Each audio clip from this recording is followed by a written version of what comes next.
I'll start with Randy's early childhood.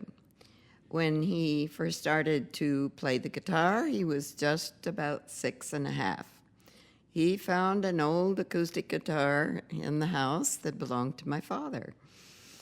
And he picked it up and he never put it down again for the rest of his short life. He just loved the guitar. So fortunately, because I have a music school, I suggested he start lessons, which he wanted to, of course. And my daughter also started right at the same time. They were just about 7 and 8 and a half at that time. My daughter was about a year and a half older than Randy. So they started taking lessons. In those days, way back then, they called it folk guitar, where the student would learn a few chords and then learn to play a pop tune that was current for the day, and then go on to another one and learn another few chords. Well, that didn't last too long with Randy. He wanted more than that, so he came and said, "Mom, I really want to take electric guitar." So I said, well, okay. Fortunately, I had a very good electric guitar teacher at that time. So Randy started electric guitar lessons. Well, that went along just very nicely for about a year, maybe even a little less than a year. And the teacher, Scott Shelley, came to me and said, "Well, I've taught him everything I can teach him. I don't know anything more to teach him." And I said, "Oh, come on, Scott." I thought he was just teasing me. And I said, "That just couldn't be." And he said, "No," he said, "I'm serious. I really mean that." And I said, "Well, if you really mean that, then we'll just stop." Well, Randy took it on his own from that time on, as far as electric guitar is concerned. He just played and figured out things, sort of made his own style, shall we say, because we didn't have a lot of recording equipment in those days. As a matter of fact, we had none. And he said he wasn't influenced by hardly anybody because he didn't have the records to listen to, which was a good thing because he always stressed that for the rest of his playing days. Be yourself, make your own style, and don't copy somebody else. So that was an important point. After he went along on his own for a while, he had a close friend in school and also a neighborhood friend of ours. Kelly Garney lived just a few blocks from us. And Randy said, "Kelly, I want somebody to jam with. So I'm going to teach you how to play bass guitar. Then we can jam together." Well, okay, Kelly was most cooperative with anything Randy said. And so Randy taught Kelly how to play bass guitar. Well, they would jam after school. They were in junior high school at this time. And they would jam together after school. And of course, then the neighbors got very unhappy and said it was too loud. And I said, "Well, please, Randy, why don't you just turn down so that they don't get upset?" And he turned down for a short period, but somehow that volume always started to come back up again.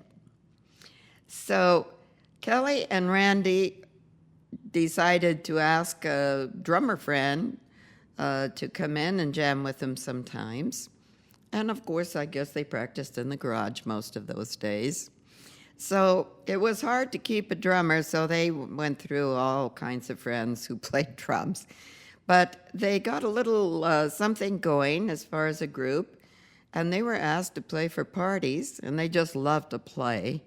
So they would play, and then they would be recommended to play for another party, and they played on the mall in Burbank. They played in the park in Burbank, and they were just playing quite a bit, really. So since they seemed to be doing so well, Randy and Kelly said, well, we should get a singer. So they did. That was when Quiet Riot started, because they interviewed Kevin DeBro, and I can remember the day he came to the house, and I could hear Kevin say, well, all right, if you don't like me, just tell me, I'll go home. Well, they said, no, just wait, let's just talk a little bit. So they finally got it together, and they also got their drummer, who was Drew Forsyth, and they started Quiet Riot at that time, all together. And Randy and Kelly Garney were the instigators of that. So they played locally, branched out a little bit more. I think they played at the American Legion Hall and so on and so on, and the fans all would get so excited, and they said, well, let's call it Quiet Riot, because that's the way it seemed a little bit in that direction. So then in Quiet Riot days, they started to play the clubs in LA. They played all the clubs many, many times, especially the Old Starwood. That was fun days. That was just a lot of fun. I enjoyed going there because it was comfortable. They had a balcony upstairs, so it was a little bit more private. But they did play there many, many times, and it was just lots of fun. I think they had lots of fun too. And I'm sure the audience did.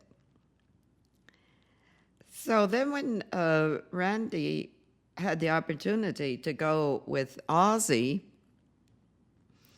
that was quite exciting. Someone had recommended Randy to Ozzy. Ozzy was about ready to give up. He had been looking for a new guitar player for quite some time. And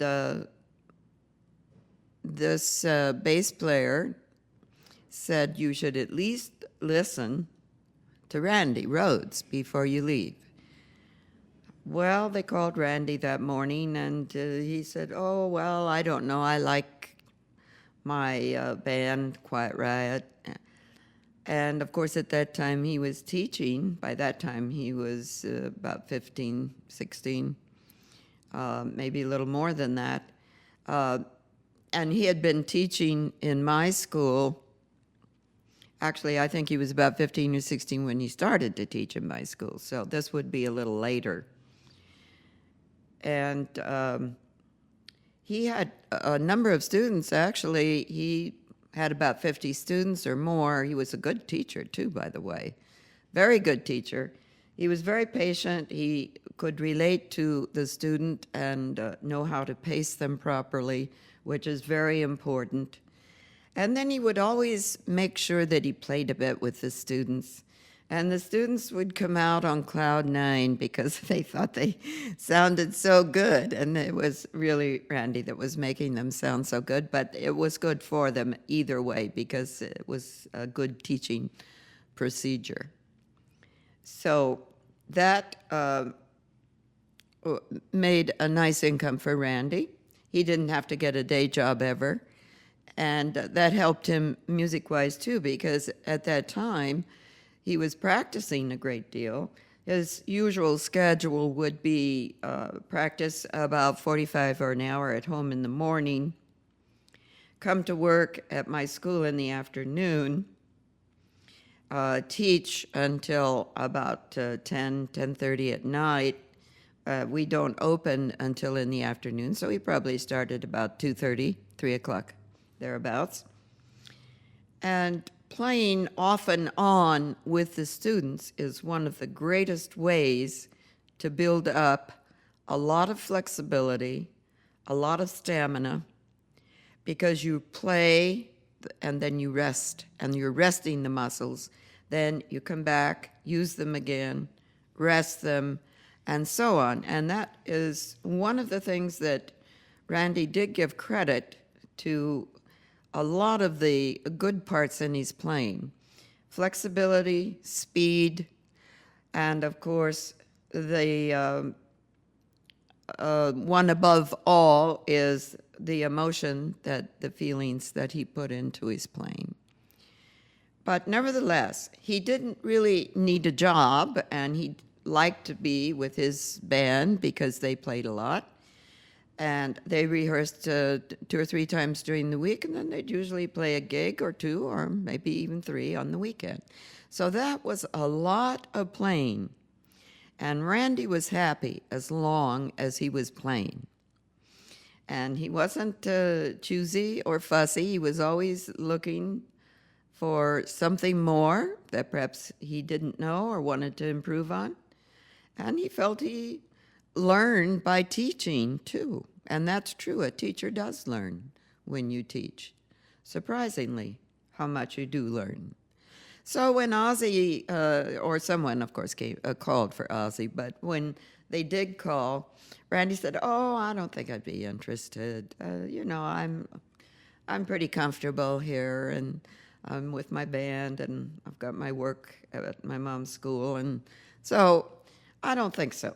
Well, he hung up, and I said, who was that, Randy? What's that all about? So he explained a little bit to me who Ozzy was. I didn't know, of course. And I said, well, maybe you should just go and meet Ozzy if he's been in the business so long, because actually Ozzy had been in the business a good many years by that time. When I found out how long Ozzy had been in the business, I said, Randy, you know, in the music business, it's sometimes very important to know some important people because they can perhaps help you or recommend you or whatever. So I said it might be worth the trip down into Hollywood just to meet Ozzy, if nothing else. Well, fortunately, they did call back later in the day, and I had persuaded Randy to really think about going down because they wanted Randy to come to the hotel where Ozzy was staying to audition for him. So Randy said, well, he said, I work late at my mom's. I wouldn't be able to get down there until probably after midnight or later. And they said, that's all right. It doesn't matter how late, just come. So Randy did. We finished up here at my school and went on home, and he freshened up a bit and got his little Fender amp that it was his practice amp, just a little one, and went on down to Hollywood where Ozzy was staying. So Randy really wasn't gone very long. And when he came in, I said, well, what happened? And he said, I was just tuning up and warming up a little bit. And Ozzy came out and said, you've got the job. And Randy said, of course, I don't know what the job is. And he said, you know how it is in Mom and music, you never know. They probably won't call back. But Ozzy did say he would call in 2 weeks. He was due to leave the next day at his ticket to return to England. But he did promise that he would call Randy in 2 weeks. So Randy didn't pay too much attention. He said, maybe he'll call, maybe not. But exactly in 2 weeks, Ozzy did call. And that was very exciting because that meant that maybe there was going to be some exciting things happen here. Well, it took a few weeks before Randy left for England, but that was a very exciting time. Of course, he had to get his passport first, and they told him to please get some warm clothes. Well, we picked up the warmest clothes in California that we could, but when Randy got over to England, he called and said, I guess the clothes in California don't match what they need in England because it wasn't warm enough, so we had to get new clothes over here because the clothes are really built or made to stand this cold weather over here. It was in the fall, I guess it was late October, November when this happened, so it was probably pretty cold in England by that time. But it was exciting. Randy was very excited. It was just such a new experience. And every time that he called, I could tell that he was just on cloud nine. Well, this all happened extremely fast. It was so fast. Randy always said that things are just happening so fast. I can't hardly get my thoughts together because Ozzy and Randy practically made the first album together in Ozzy's home before they even had a band. And after the first album was pretty much on its way, then they got the band together and started to rehearse. So they had plenty of time on the first album, and I think that's one reason that made it very, very good. So the days went fast. There were the recordings, of course, rehearsals first, then the recordings, and then the touring. And it just happened that the summer before they started their first tour, I was fortunate enough to go over to England for a vacation to visit Randy and also to hear the band. And it was very exciting for me. There's kind of a special little meeting that I had first with Ozzy. I'll explain that. I have told that before, and I know Ozzy tells it sometimes too. I didn't know Ozzy at all. I had never met him. So when I arrived in England, they were going to get ready to rehearse in a certain studio, and Randy and I and another person were sitting out in the reception room there, and I thought we were waiting for Ozzy. Of course, I was very ignorant about the situation, and Ozzy was sitting right next to me. So when I said, Randy, when is Ozzy coming? Randy said, Ozzy's right there. So that was a bit of a strange situation, but Ozzy was a very good sport about it. And he tells the story sometimes, too. I know that there were many special times that Randy enjoyed, some more than others. He was always happy as long as he could be playing. When he wasn't playing and they had some days off, he did get a bit homesick, and he would call and say, well, I just wish we were playing all the time. Well, of course, they couldn't play all the time. They had to travel and they had to have some time off. But Randy just loved to play. He was always open to learn things. He never felt that it was all right there just because he had been quite successful and reached this point with Ozzy. No, he was always reaching. And just shortly before he went with Ozzy, he started classical guitar. And he had taken a few lessons from someone in, I believe it was in La Cañada, which is not far from our neck of the woods, so to speak. And when he was in England, he furthered this pursuit. And he studied with one of the professors from the London University. And that was a very, very plus time for Randy. He enjoyed those lessons extremely. And he became really involved in classical guitar, wanting to further that field. He even had talked with me, and he had talked with Ozzy and Sharon too, and said that he would like to go back and get his degree, university degree, and then get his master degree in classical guitar, which he hoped to complete in Europe because he felt the teachers were very, very superior in that area. So he was working very, very hard in this direction. Well, Randy was so interested in the classical guitar field that while he was on tour towards the end of his short life, he was sitting up after the concerts. He would sit up in the hotel room and pursue writing these very small little notes, transcribing all the keys into the modes. And that was part of this field, to know more and more about music as far as theory, harmony, and so forth, where you really go in depth, and it's quite intensive. So Randy was doing this. Instead of sleeping, he would sit up and practice the classical guitar and also study the music part that I just described. I know that Rudy Sarzo said many times he would go to sleep listening to Randy practice in the next room.